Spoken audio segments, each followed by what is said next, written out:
চলতি বছরের ডিসেম্বরের মধ্যে আগামী জাতীয় সংসদ নির্বাচন অনুষ্ঠানের প্রস্তাব পূর্ণব্যক্ত করেছে বিএনপি। শুক্রবার রাতে দলীয় স্থায়ী কমিটির সভায় এই সিদ্ধান্ত নেওয়া হয়। লন্ডন থেকে ভার্চুয়ালি যুক্ত হয়ে সভার সভাপতিত্ব করেন বিএনপির ভারপ্রাপ্ত চেয়ারম্যান তারেক রহমান। পরে বিএনপির জ্যেষ্ঠ যুগ্ম মহাসচিব রুহুল কবির রিজভী গণমাধ্যমে সংবাদ বিজ্ঞপ্তি পাঠিয়ে নির্বাচন নিয়ে দলীয় অবস্থানের কথা জানান। প্রধান উপদেষ্টা ডক্টর মোহাম্মদ ইউনূস শুক্রবার সন্ধ্যায় জাতির উদ্দেশ্যে ভাষণ দেন। তিনি বলেন, আগামী জাতীয় সংসদ নির্বাচন আগামী বছরের এপ্রিল মাসের প্রথমার্ধে যে কোনো দিন অনুষ্ঠিত হবে। শুক্রবার রাতে বিএনপির স্থায়ী কমিটির সভায় প্রধান উপদেষ্টা ভাষণ নিয়ে আলোচনা হয়। সবাই বলা হয়, এপ্রিলে প্রথমার্ধে নির্বাচন হলে একদিকে আবহাওয়ার সংকট, অন্যদিকে রমজানের মধ্যে নির্বাচনী প্রচারণা ও কার্যক্রম এমন এক পরিস্থিতি সৃষ্টি করতে পারে যা নির্বাচনকে পিছিয়ে দেওয়ার কারণ হিসেবে বিবেচিত হতে পারে। এছাড়া ডিসেম্বরের মধ্যে নির্বাচন অনুষ্ঠান কেন সম্ভব নয় এর কোনো সুনির্দিষ্ট কারণ প্রধান উপদেষ্টার ভাষণে উল্লেখ করা হয়নি। বিজ্ঞপ্তিতে বলা হয়, 2024 সালের জুলাই আগস্টের ছাত্র জনতার বিপুল আত্মত্যাগের মাধ্যমে বিজয় অর্জিত হলেও নির্বাচন অনুষ্ঠানে অহেতুক বিলম্বে জনগণকে হতাশা ও ক্ষুব্ধ করেছে।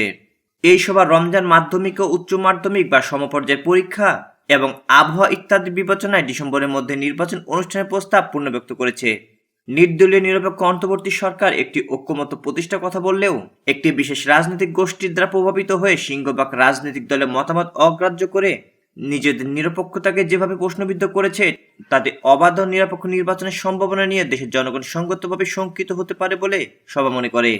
জাতির উদ্দেশ্যে প্রধান উপদেষ্টা দেওয়া ভাষণ পরিচালনা করে বিএনপির স্থায়ী কমিটির সভায় সর্বসম্মতভাবে এই অভিমত ব্যক্ত করা হয়েছে যে, পবিত্র ঈদুল আজহা উপলক্ষে তার বক্তব্য প্রসঙ্গকে অতিক্রম করে জাতির উদ্দেশ্যে দেওয়া ভাষণে পরিণত হয়েছে। এই ভাষণে তিনি বন্দর, করিডোর ইত্যাদি এমন সব বিষয়ে অবতারণা করেছেন যা তারই ভাষায় অন্তর্বর্তীকালীন সরকারের 3টি ম্যান্ডেটের মধ্যে পড়ে না।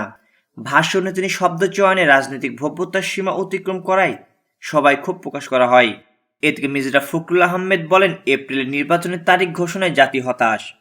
থাইল্যান্ডের চিকিৎসা শেষে দেশে ফিরেছেন বিএনপির মহাসচিব মির্জা ফখরুল ইসলাম আলমগীর। শুক্রবার রাতে 1:30টার দিকে হযরত শাহজালাল আন্তর্জাতিক বিমানবন্দরে অবতরণ করে তাকে বহনকারী উড়োজাহাজ। ফেরার পথে সাংবাদিকদের সঙ্গে কথা বলতে গিয়ে নির্বাচন প্রসঙ্গে সরকারের সাম্প্রতিক ঘোষণায় গভীর হতাশা প্রকাশ করেছেন মির্জা ফখরুল। বিএনপির মহাসচিব বলেন, বারবার বিএনপি বলে এসেছে দ্রুত নির্বাচন চাই। আমাদের প্রত্যাশা ছিল ডিসেম্বরের মধ্যে নির্বাচনের তারিখ ঘোষণা করবেন ডক্টর মোহাম্মদ ইউনূস, কিন্তু নিঃসন্দেহে বিএনপি শুধু নয়, এপ্রিলে নির্বাচনের ঘোষণা করে জাতি হতাশ হয়েছে।